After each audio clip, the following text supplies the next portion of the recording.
Hi, this is Lisa, and today I'm going to talk about why victims of abuse find it so difficult or don't leave their partners. It's come to mind purely because I was talking to my mum about it, or about my past.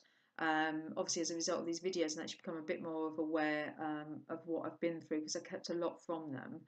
And she was also part of the court process, but obviously she wasn't in court when I was given evidence because she was obviously also given evidence for me. Um, so she didn't hear the true extent of what's gone on. I think obviously she's found out a bit more now because I've gone into quite a bit of detail in my videos. Um, but even so, and obviously she's one. She's my mum. She's really proud of me. She loves where I'm going. She loves what I'm doing, and she thinks the world of me. But we was walking the dogs, and she said to me, "Oh, Lise, but you were quite weak, weren't you, when you was with your ex?" And I was like, "Weak, because I've come so far." And it got me a bit, and it just made me think that people that haven't got the experience, well, luckily haven't got the experience or knowledge of what it's like, or they just can't comprehend what it's like when you're in an abusive relationship, and what keeps you in that relationship for so long. um, and it's just hard for them to believe. So I suppose she didn't use and make the word weak me in a derogatory way or to put me down. She just cannot or could not understand why I stayed. I stayed for 9 years. Why I stayed for so long when it was so bad. Um, and I think that's the case across the board, isn't it? Because if you don't know, if you've not been in that situation, how would you understand? So I think it's very easy to look at people that have been in an abusive relationship for so long and just think, well, they must like something must be going on to keep them there. And maybe they're weak for staying. And like my mum said, oh, but you've done everything he said. Why did you do everything he said? And you just do. It's survival. There's many things that keep us in these relationships, and I just wanted to explain a bit about it, just so people maybe become a bit more aware if they know somebody that's actually still in this relationship, and they're telling them, look, why don't you just get out? Just get out. Just leave him. You need to leave him or her, um, and they're not doing it. It's not that they might. It's not that they're not listening to what you're saying. It's not that they're weak. Um, it's just there's so much chaos going on in their mind. There's so much confusion. They don't know whether they're here or there. So much energy is taken up with just literally getting through every day, treading on eggshells and not riling them or not causing any sort of abuse to happen. Um, they're not thinking straight, and there's a number of things that are going on that, although in their rational mind they know they should leave, um, but things such as fear, particularly in my case, there was so much fear attached. Like I tried to leave so many times, and I went back and I went back and I went back, and sometimes it wasn't necessarily because I felt sorry for him. Sometimes I did. Because they're not always these ogres. They're vulnerable. Obviously, they've got they've got problems themselves, and when they show that vulnerable side, you sort of it sort of becomes an excuse for their behaviour, so then you're willing to overlook and think that you can help them.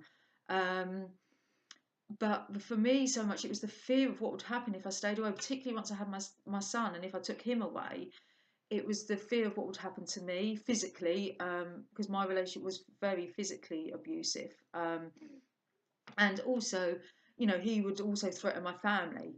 So I wouldn't say that's being weak. I think if you've never been in that position where you're actually truly fearful for your life, um, I think it's very hard to comprehend sort of the things that you actually do when you're operating from a place of fear.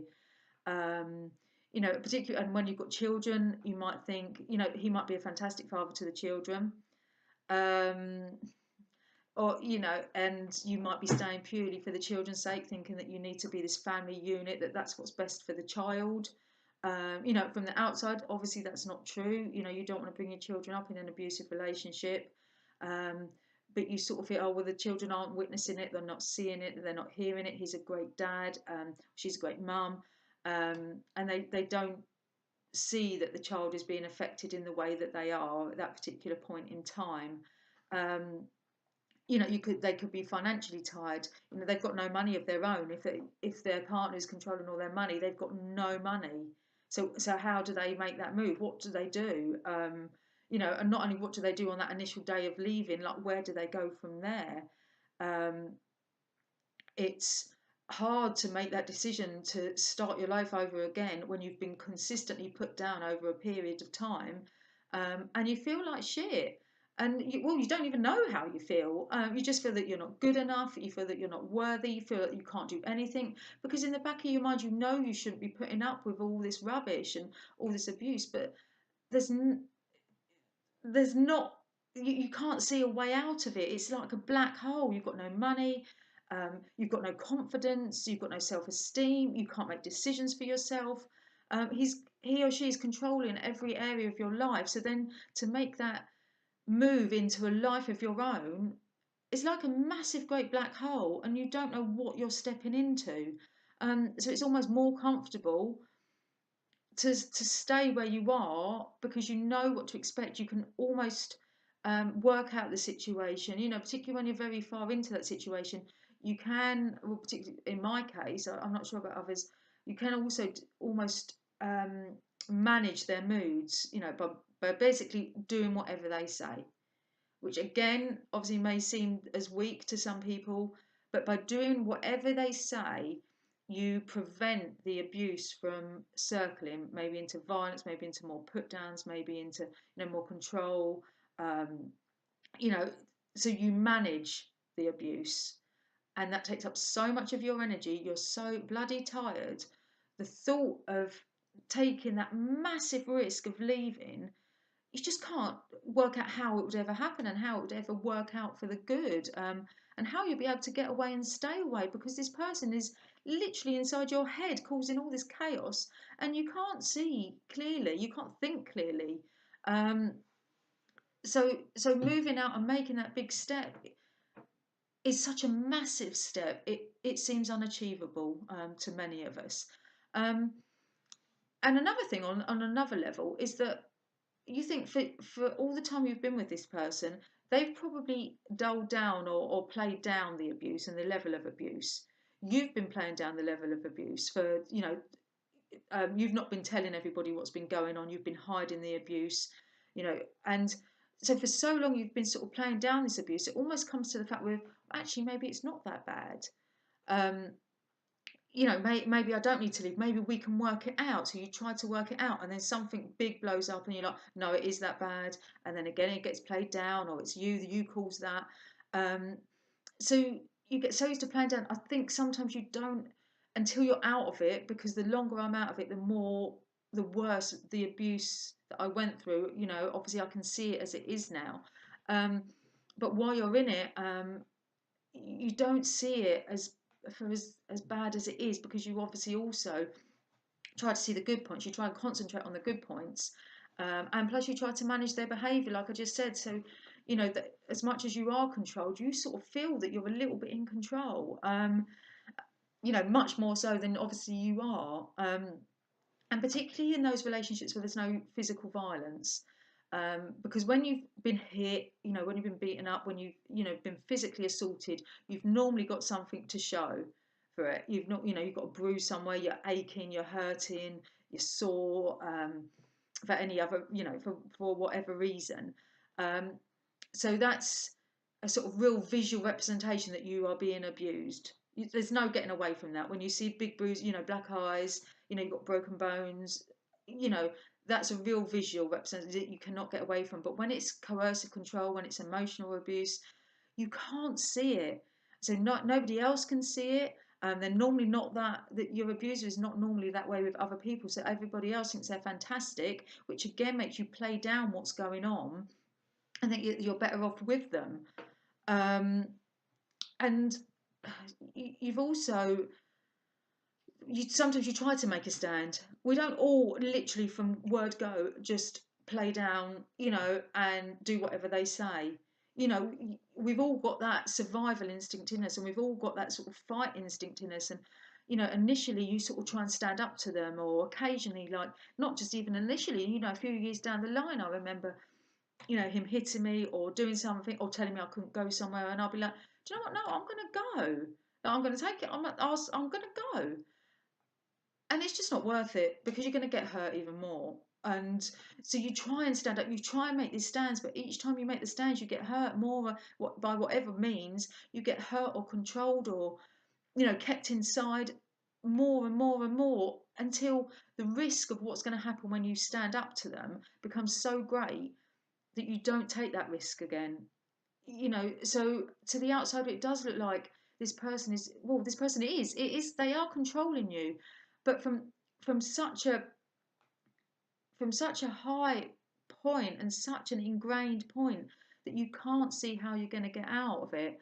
Um, so if you are, someone obviously that's in a relationship and trying to get out of it, please just realise that black hole, there's a light at the end of that black hole. So you might be financially tired, but there are, there's places out there that will help you out. You might, not know where you're going or how you're going, and you're going to be downtrodden, but the only way you're going to get out of it is to step into that black hole. And I know it's scary, really, really is, and I know that's, one of the reasons that's keeping you in there. Um, but you will never look back. And the minute you go into that, you step into that black hole, the light starts shining. I promise you, it really, really does, because that's your freedom sort of coming back to you.